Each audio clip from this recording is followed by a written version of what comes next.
reached out to me for an interview, I said, hey, if you ever need additional writers, let me know. It's just kind of offering yourself into the karma, if you will.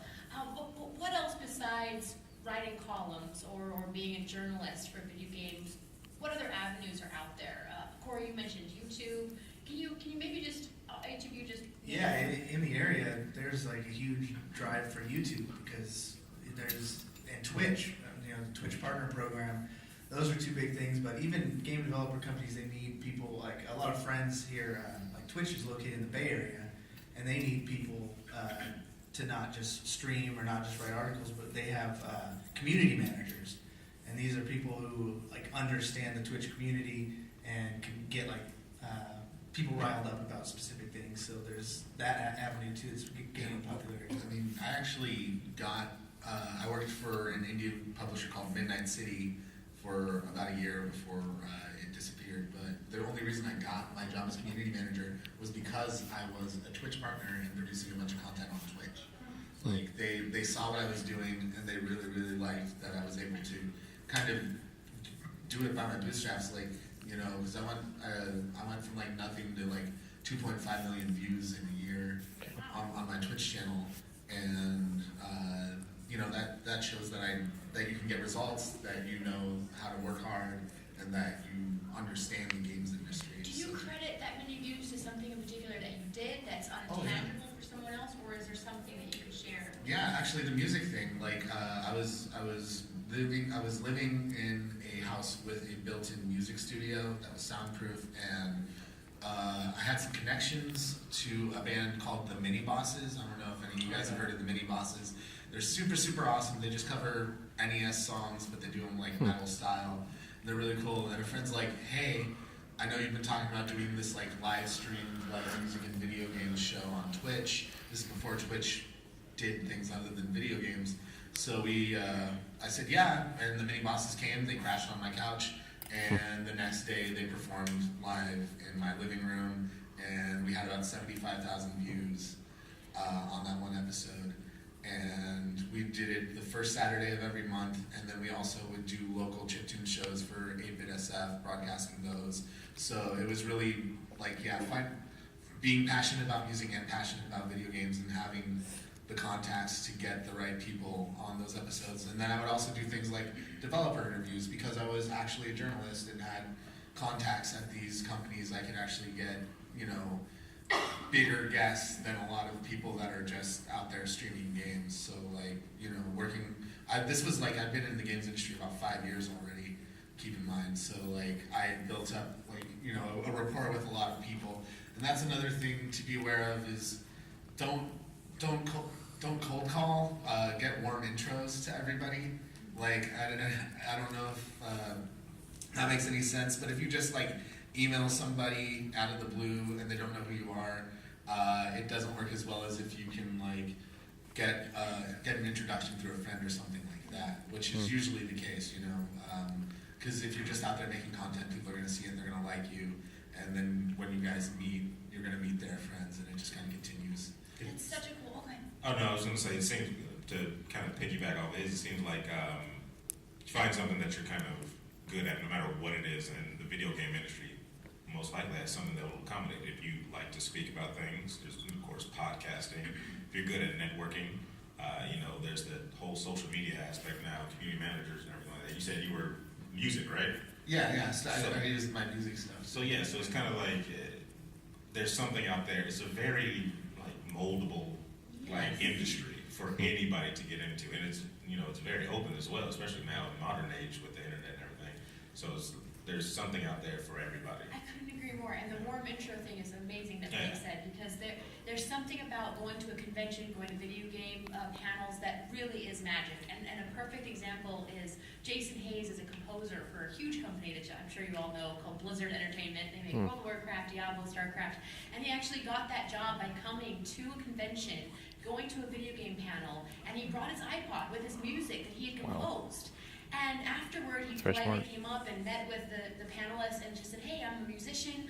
I have what I've written here. If you have time, would you like to listen?" And the magic in that is that the panelists absolutely listened to it and liked what he heard. They exchanged emails, and that literally blossomed into a lifelong career. So that face-to-face and actually being prepared with your speciality, like Aaron said, I love that he mentioned that you've kind of carved out what you really want to spotlight in the gaming industry, and then the video game industry really wants that because it's missing. Yeah, I mean, you have to be unique, definitely.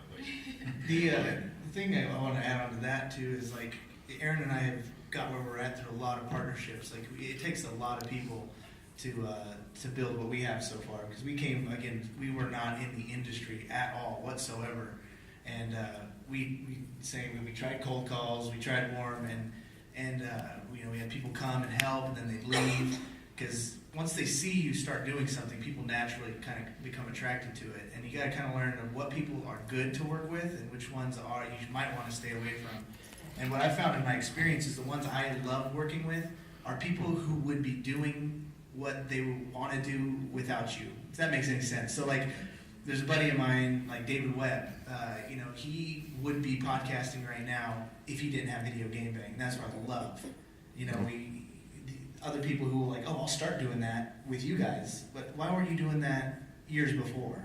It's kind of a passion thing. So to what Janice was saying, you have to come out to these events and you have to talk to people and you have to make connections and show that you're doing it already. Don't start when this happens or if you get this or when you move to this place or if you get this raise. You got to start it right now. You're already behind the next person. There's already someone working 10 times harder than you. And I'd just like to add, you're gonna screw up too while you're doing it, and you should not be afraid of that. Like, actually own it, accept it, and move on. Don't dwell on it. Just learn from that experience and don't make it again. You know, and then that goes for like anything. That goes for like, oh, I set up my webcam wrong when I live streamed today. Well, be careful with that. That might get you in trouble sometimes.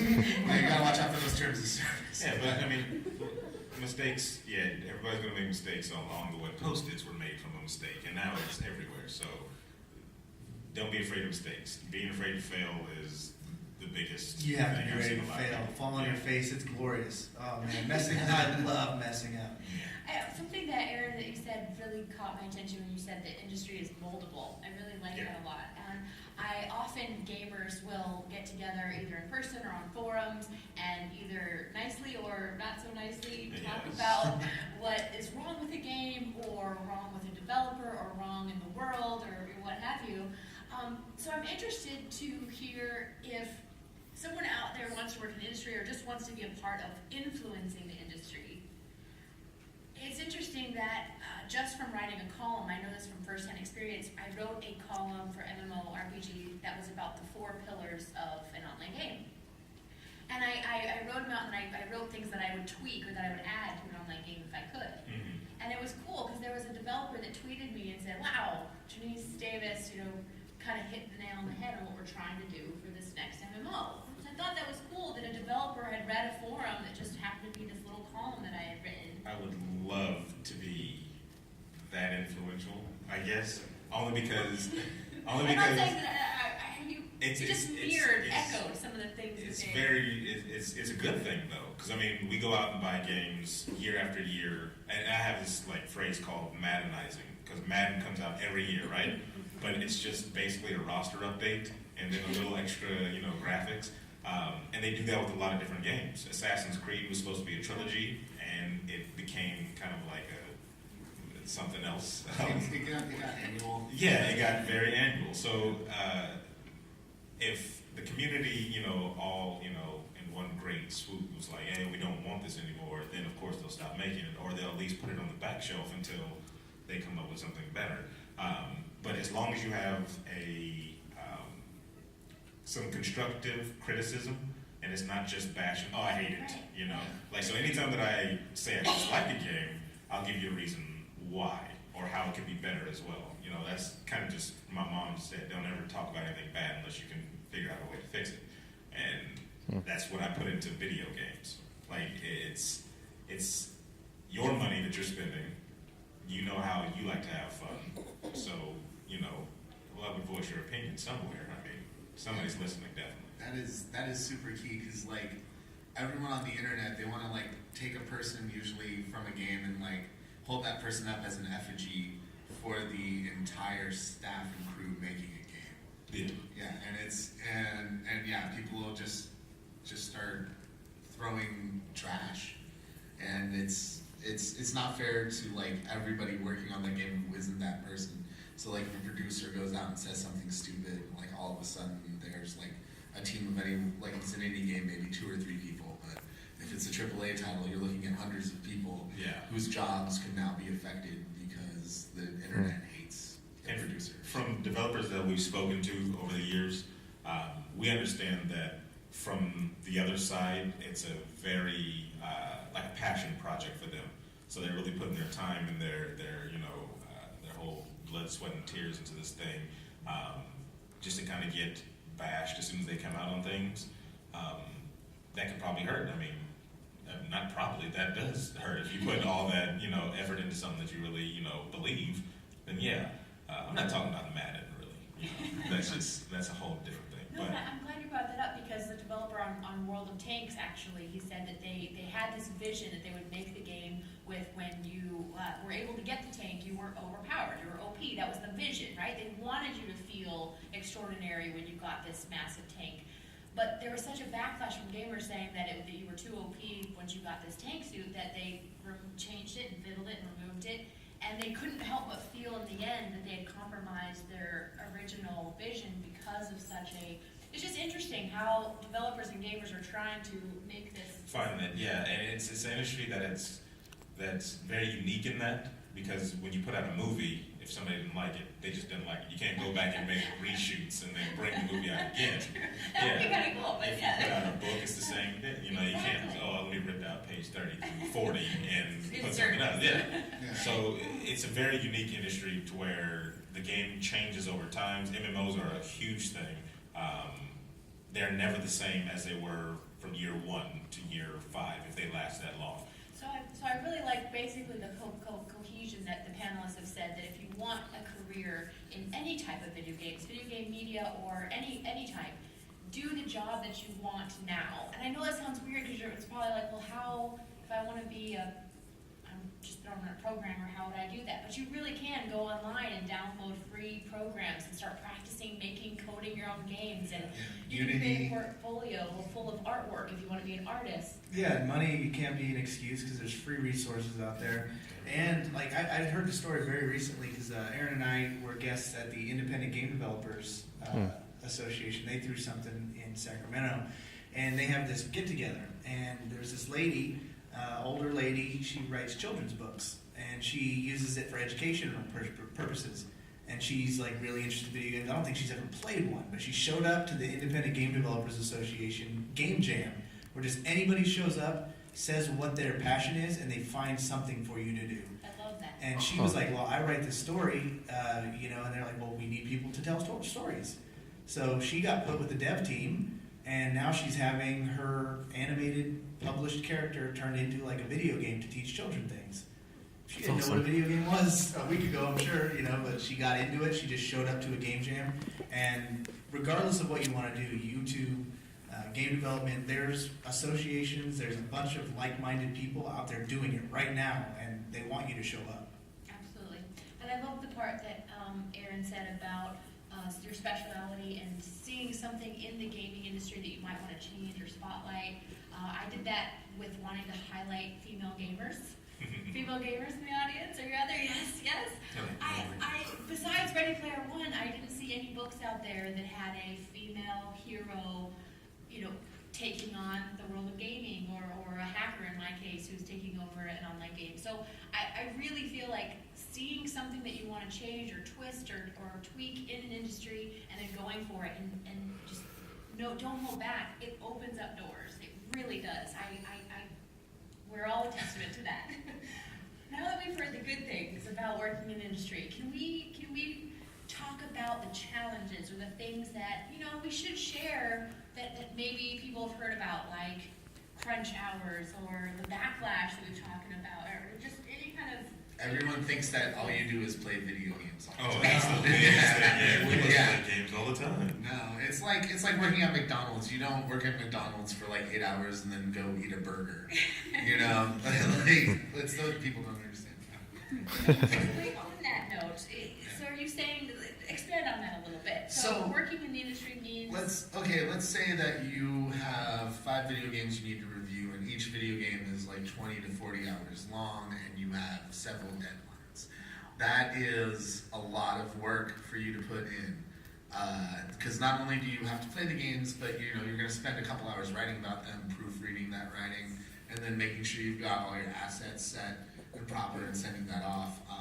If you're doing video content, you're going to have to record your video, add in your gameplay footage. You're going to have to add in any effects that you want to add in and edit that video, and that's probably going to take you 8 hours, like 4 to 8 hours, depending on how good you are and how clean your video is. So there's like all sorts of crazy work outside of actually playing the games that you got to do. And, even recording podcasts, you guys got to edit the audio afterwards. I don't know if you, I don't know how you. Yeah, no, generally, yeah. Just record and throw it out. That's Yeah. Who cares? Yeah, but like we'll go through and we'll cut out all the like neutral fills, like the uhs and the ahs and the ums and the coughs. You gotta keep that in there. That's the golden part. That's what people listen for. It's amazing that they said that, because Scott Murray, the producer of Assembly of Geeks, who I work with, said that he can record 70 minutes of content and edit it down to 35 minutes. So I mean, he can really edit and tweak, and it's amazing. Corey, on that note, can you tell us about podcasting editing and how the challenges of expanding? I know that you I think last year expanded, and then reduced. Tell us that story. Well, I kind of started producing different podcasts, and everybody's completely different. Like for me, I love talking, and I love podcasting, and I love the action part of it, but I hate editing, and I hate promotion, and I hate these types of things. So my mentality was to just completely streamline everything. Like when we record, audio levels were a big problem for me, so we upgraded to a system to where we multi-track, and then after the fact, I just make a few minor adjustments. And really, like me and Aaron have podcasted 2 times a week forever now. So at this point, there's not a lot of there's not a lot of, we are concise, we hit our points, and it's a lot of who you decide to work with. Other people, like we have the Philosophers, they're newer. Eddie back there. They're a brand new show under us, so that's new for me to actually produce. So I'm in the room, but I can't talk, which is painful. That hurts me into my core. And then at the end, I edit things together for them, and then we put it out. So you find what you got to do, and you either got to find someone else who is like-minded that wants to take some of the other workload off your hands, or you got to streamline. But the quality is very important. You just got to hit the quality. Or reviews, like you were saying before too. I know if there's any writers in the building,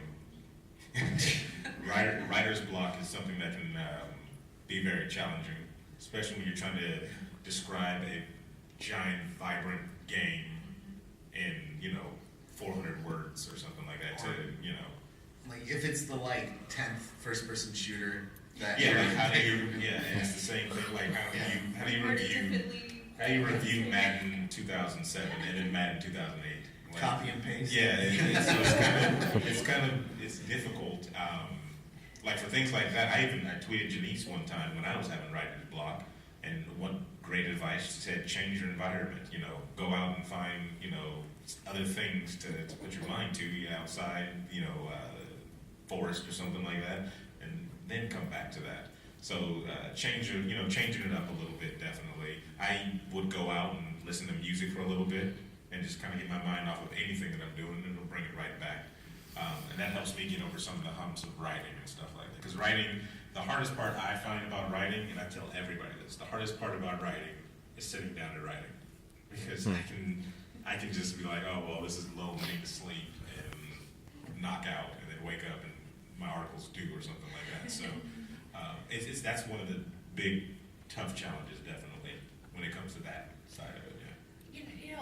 We've been talking a lot about all these different avenues and different careers, different paths, but there really are differences, aren't there, when it comes to working or writing or podcasting or broadcasting, working with AAA game companies and indie companies.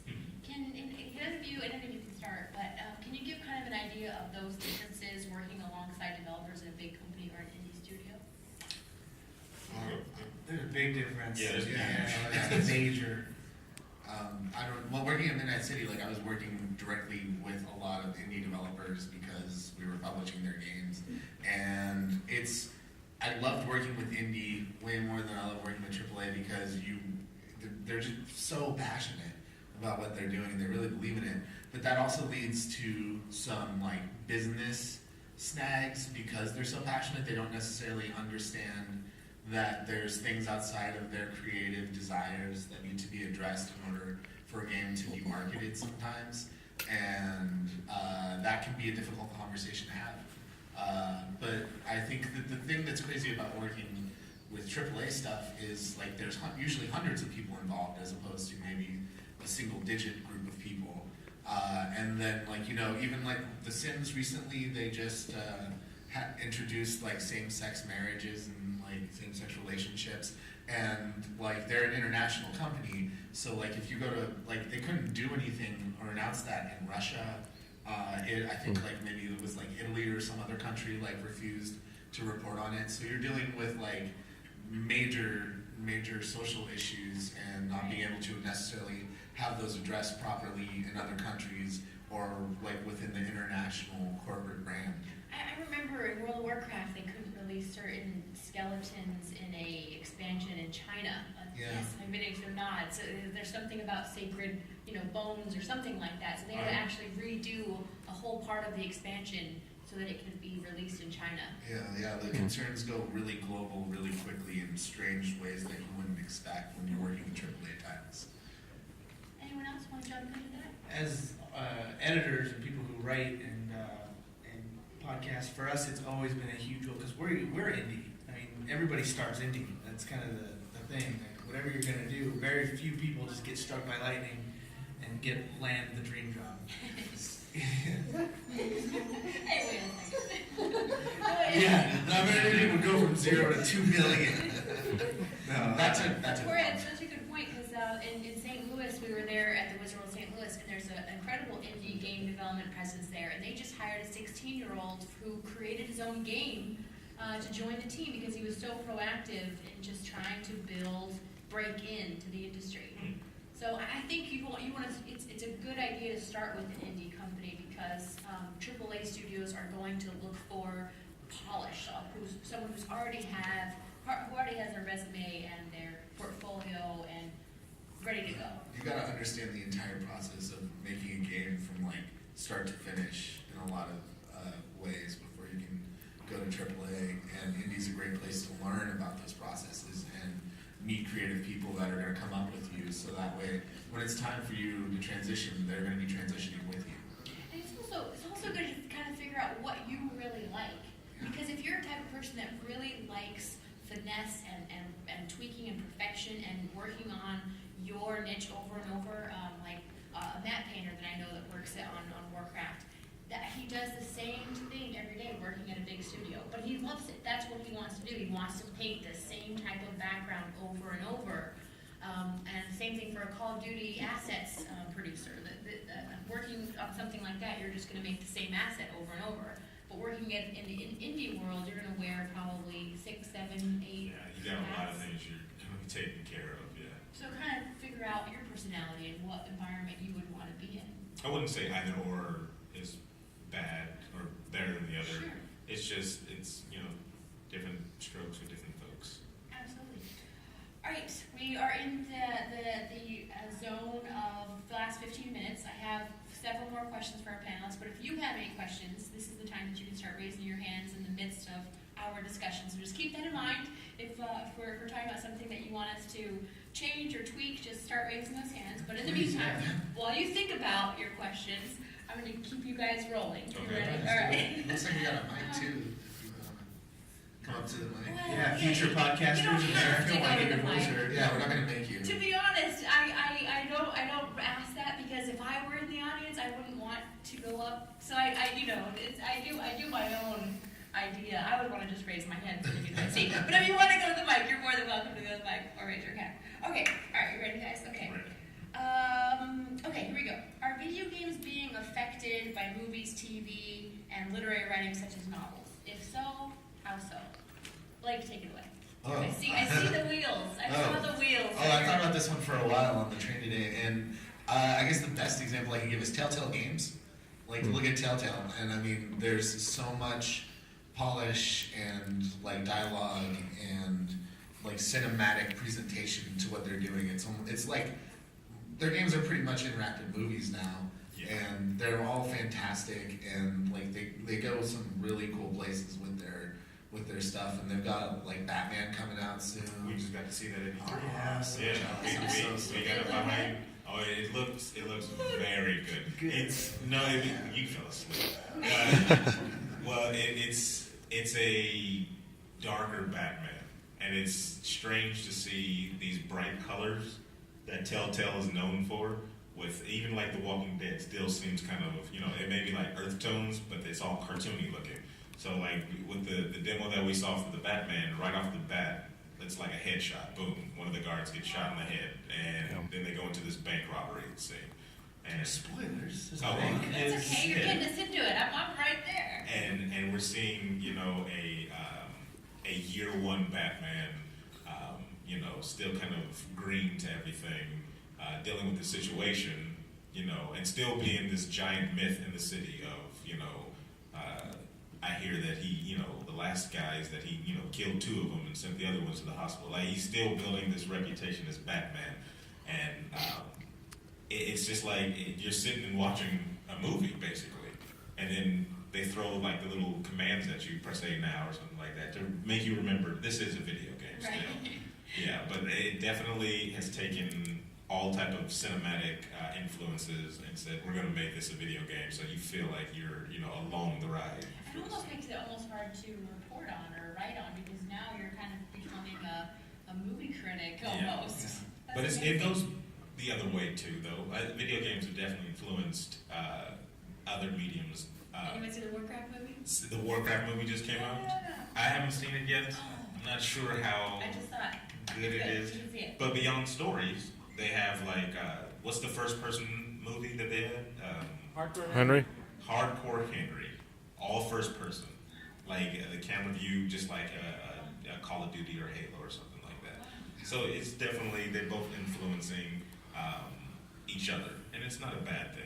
I mean, I don't think we're ever going to get a real-time strategy movie, but hey, who knows? Say he wants one. Exactly. Any other notes on that? All right, I have another question for you guys. How, for all of us that want to break in, who want to be a part of the industry, how do we make sure that our work is professional, polished? How do we establish our platform?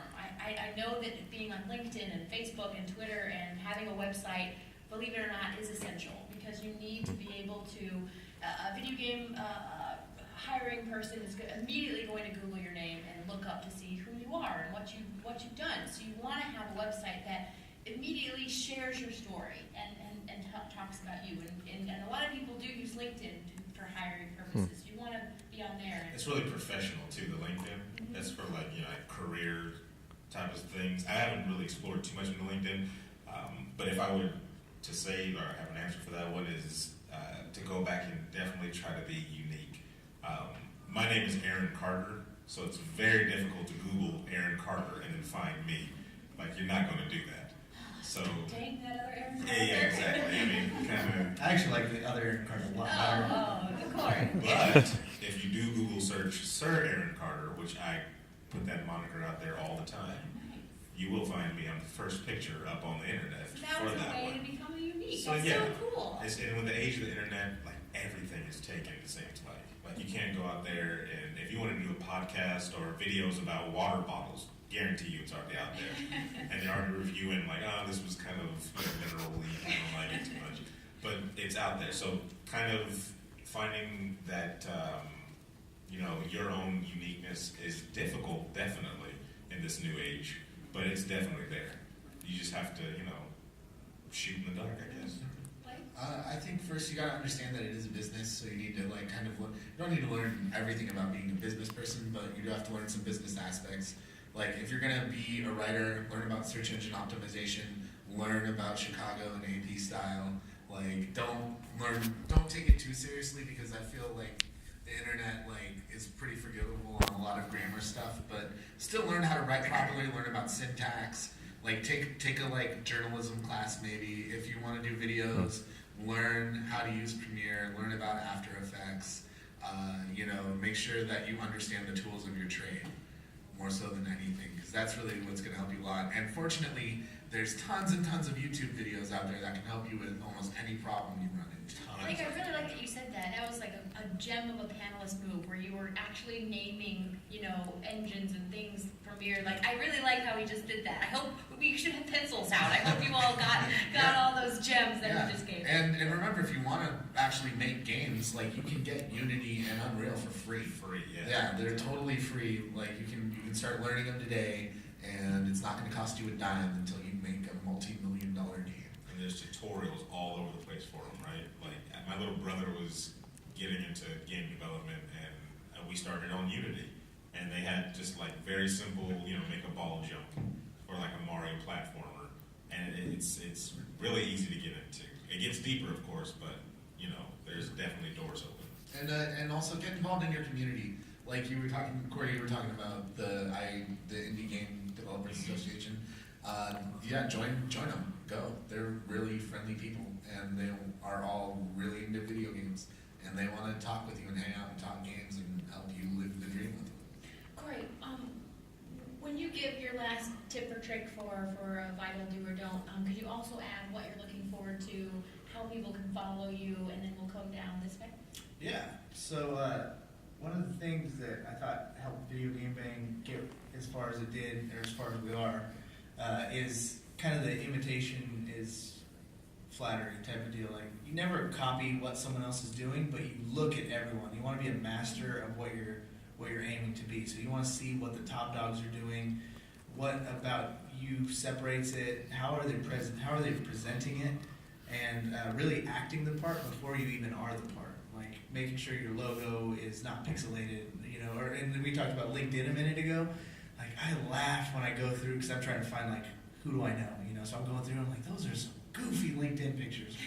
Why would you take that picture? It looks like it was shot 80 years ago. So presentation, present yourself the way that, that's on point with your brand and with what you want to do. If you want to learn more about Aaron and I, you can check us out. We just built a brand new website. It's the first website I've ever built. I did it with a friend of mine, vgbstudios.com. Congratulations, that's huge. Yeah, there's a lot. You always learn. In podcasting or journalism, whatever you do, especially in the beginning, you're going to end up doing 8 million other things. I started as a podcast, but now I'm a promoter. Now I'm guest relations. Now we manage sponsorships. It's an editor, a travel guide, agent. I apologize for your Uber the other day, Aaron. That's why we're not really on good terms right now. I screwed up a lift. Uh-oh. I can feel the tension. Fine. Oh. I have no qualms. Are you mad? I have no qualms against Blake, it. Is that why I'm sitting in between you guys? Oh, Yeah. it's all set we up. all I have planned no this idea. very, very carefully. Blake, how can people follow you and find your work and? Oh man, well, right now I'm doing some writing for MMORPG.com as well. That's the connection here.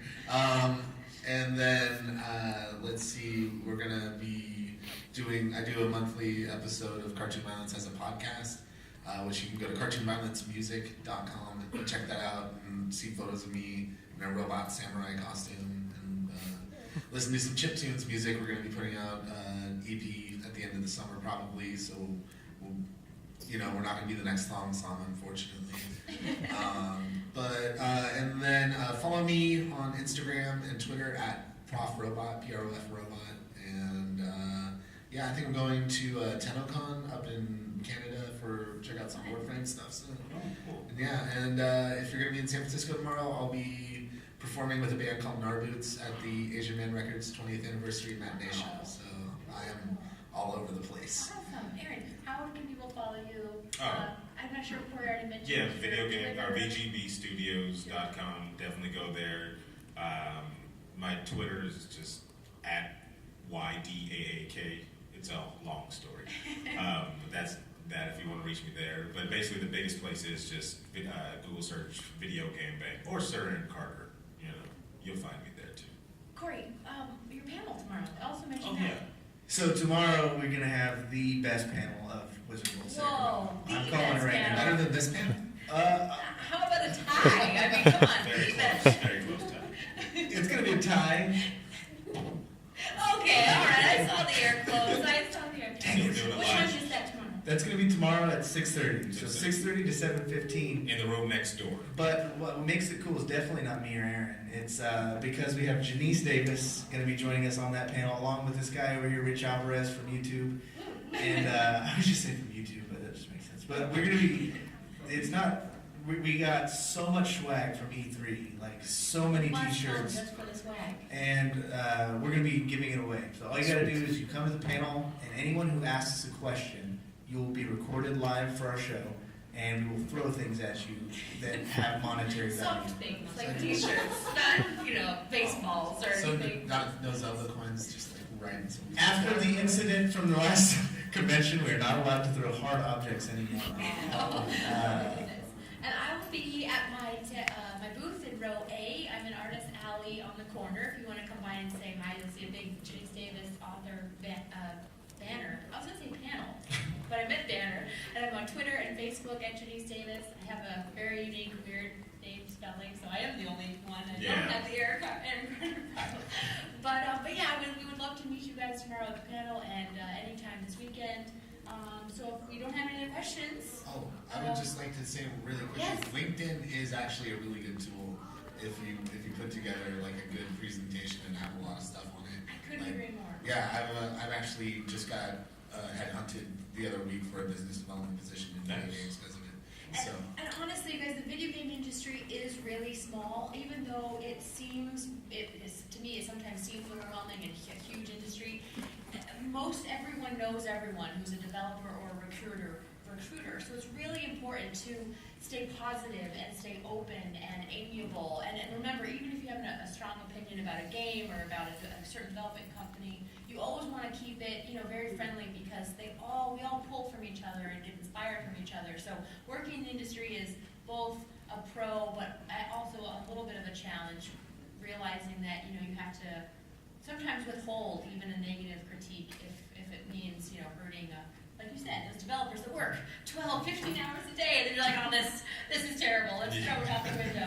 It's hard. It's hard to work alongside people if you don't keep it positive. Would you guys agree? Heck yeah. All right. my thing has always been when I preview a game, I will give anyone the benefit of the doubt. When I review a game, the kid gloves are off. Like you got to be honest, and as honest as you can be in a review for factual reasons. Like don't just decide you're gonna crap all over a game because you hate the company or like somebody there at the company you don't like them or something like that. Like make sure that if you're really, really, really trashing a game, that there are a lot of good reasons to trash it. I love that it's in its infantile state. I love that the video game industry is moldable, as Aaron. I'm going to use that from now on. I've stolen that.